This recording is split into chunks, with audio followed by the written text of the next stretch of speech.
রাধে রাধে, হরে কৃষ্ণ বন্ধুরা, welcome back to my channel. তোমাদের সবাইকে শুভ বসন্ত পঞ্চমীর অনেক অনেক শুভেচ্ছা ও অভিনন্দন। ভিডিওটা ছাড়তে আমার একটু লেট হয়ে গেল। দেখো আমি এখানে রেডি হয়ে গেছি। আমি একদম সিম্পল মেকআপ করেছি, মানে নো মেকআপ লুক যাকে বলে। আর রেডি হয়ে কিন্তু দেখো আমি মাঠে চলে এসেছি। আর এখানে দেখো আমার বোনেদের সঙ্গে দেখা হয়ে গিয়েছিল। আমি আর বৌদি কিন্তু আসছিলাম, বাকি সবাই কিন্তু আগে চলে এসেছিল। কিছু জনকে রেডি করতে করতে আমার একটু লেট হয়ে গেল। আর এখানে আরও একটা বৌদির সঙ্গে দেখা হয়ে গেল। আর এটাও হচ্ছে কি আমারই বৌদি হয়।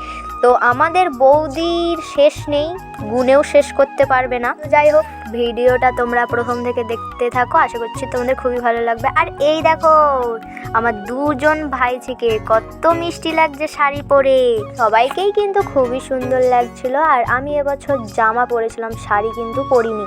ভাবলাম সব বছরই তো শাড়ি পরি, এবছর নয় জামা পরলাম। আর এখানটায় কিন্তু ইউপি স্কুলের মেন গেট ছিল। আর এখানেই দেখো এসে দেখছি এখানে খাওয়া দাওয়া শুরু হয়ে গেছে। প্রথমেই আমি সরস্বতী মাকে প্রণাম করে নিলাম। আর এটাই ছিল ইউপি স্কুলের কিন্তু সরস্বতী মা। আর এদিকে দেখো আমাদের কাণ্ড, আমরা সবাই মিলে একটু রিলস বানিয়ে নিচ্ছিলাম, ফটো তুলে নিচ্ছিলাম। আর এই সব করতে করতে অনেকটাই দেরি হয়ে গেছিল, তাই আমরা কিন্তু খেতে বসে পড়েছিলাম। সবার প্রথমেই কিন্তু ঠাকুরের প্রসাদ দিয়ে দিয়েছিল, তারপরে কিন্তু খিচুড়ি দিয়ে দিয়েছিল। আর খিচুড়িটা প্রচুরই গরম ছিল বলে চাটুয়ে করে কিন্তু মিলে দিচ্ছিল। খিচুড়ি আর বাঁধাকপি, এটাই তো সবচেয়ে বেস্ট সরস্বতী পুজোর খাবার।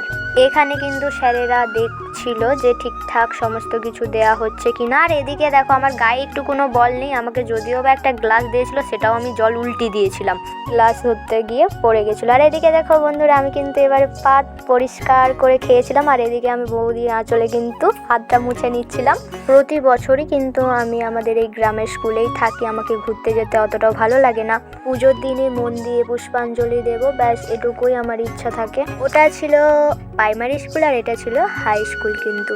তো আমরা কিন্তু হাই স্কুলেও ঠাকুরটা কেমন হয়েছে দেখতে গিয়েছিলাম। তো দেখো বন্ধুরা, অনেকেই কিন্তু আছে যারা ভিডিওর মধ্যে আসতে চায় না, কিন্তু আমার বৌদি আরে কখনোই আমাকে মানা করেনি ভিডিও করতে, উল্টে তারা আমাকে অনেকেই সাপোর্ট করে।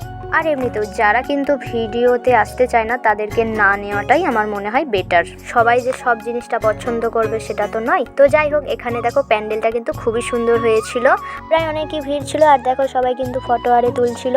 এই থিমটা কিন্তু নৌকার উপরে করেছিল। আর হাই স্কুলে কিন্তু থিমগুলো খুব সুন্দরই করে। আমি প্রায় আমাদের গ্রামেই কিন্তু থাকি, পুষ্পাঞ্জলি আরে দিই, পান্নাতে বোধহয় 2-3 বার গিয়েছিলাম, কিন্তু রসিকগঞ্জ হাই স্কুলে কিন্তু আমি একবারও সরস্বতী পুজোর দিনে যাইনি।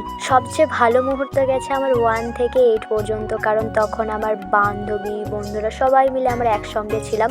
9 থেকে 12 পর্যন্ত কিন্তু আমরা সবাই ছিন্ন ভিন্ন হয়ে গিয়েছিলাম, যে যার অন্য অন্য সব স্কুলে ভর্তি হয়ে গিয়েছিল। আর এটাই ছিল কিন্তু আমাদের ক্লাসরুম। আমরা যখন 5 থেকে 8 পর্যন্ত পড়েছিলাম তখন কিন্তু বেঞ্চ আরে হয়নি, আমরা কিন্তু মেঝেতে বসেই পড়াশোনা করেছিলাম। স্কুল জীবন এমন একটা জিনিস যা কোনোদিনও ভোলা যায় না। কতই না খুনসুটি, কতই না আনন্দ করেছি স্কুলেতে। তো যাই হোক বন্ধুরা, ভিডিওটা কেমন লাগলো অবশ্যই কমেন্ট করে জানাবে। তো আজকের মতো আমি ভিডিওটা এখানে শেষ করছি, টাটা।